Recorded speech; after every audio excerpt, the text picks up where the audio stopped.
Bogus rubbishlots of eagle-eyed viewers seemed to think there was no way they transported the homes with so much rubble inside, including a waterlogged, broken-down bathtub in one of the rooms. House movers would not relocate a house with all that rubbish inside. Get real, wrote one. And others agreed it's clear the show dresses the sets to make things look more worse for wear.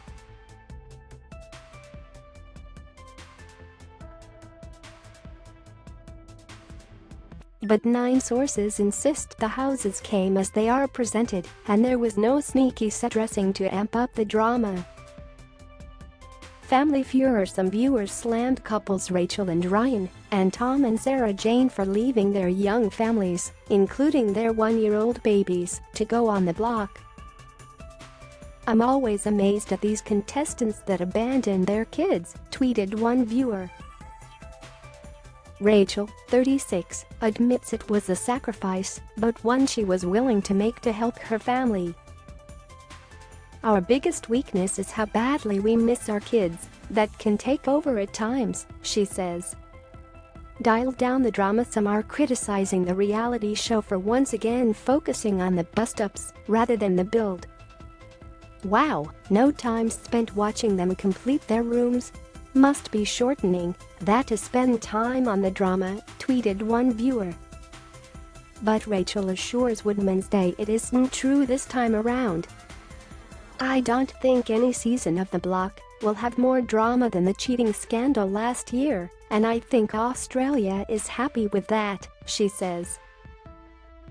"What we have is 5 absolutely hilarious couples who give absolutely everything to their renovation and create the most incredible houses The Block has ever seen. Do we always get along? No. Do we always come back together and have a good time? Absolutely."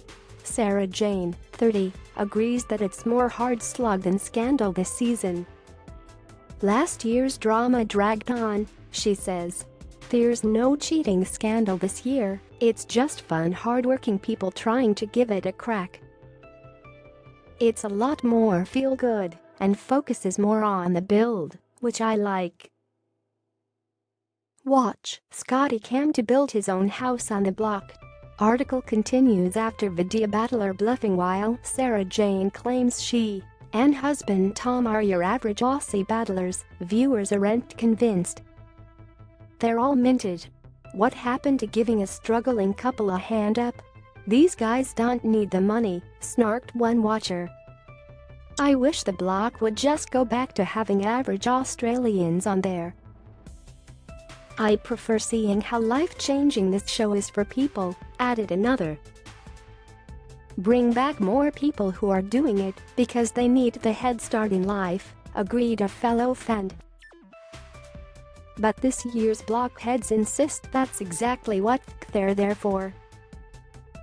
Sarah Jane tells Women's Day she and husband Tom, 34, would love to win so they could put some money towards our mortgage and maybe a sneaky family holiday, while Sharon, 34, says she and husband Anchor, 41, would also ditch some debt if they took out the top prize. "Bring down that mortgage and assist us financially.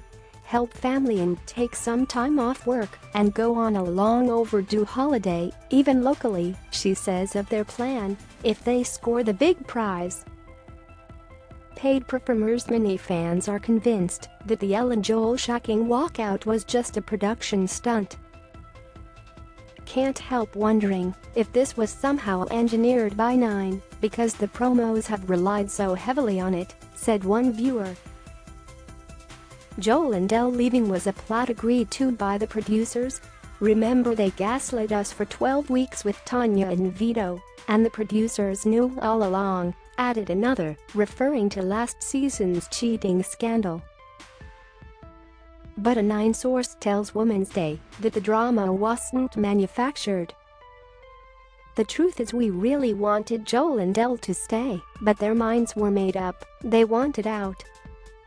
Bag planning. Some fans have slammed the show for cramming the houses too close together rather than making the most of the space. "I'm surprised with all the acreage that the houses are so close," said one viewer. Maybe they didn't read the rural property brief. "Lovely homes set well back from the roadside that you enter via a long tree-lined driveway," wrote another. "10 acres and neighbors on my doorstep. No thanks. Bad planning," added one fan. But an on-set spy tells Women's Day the camera is deceiving and each home is a 10-minute walk away from the others.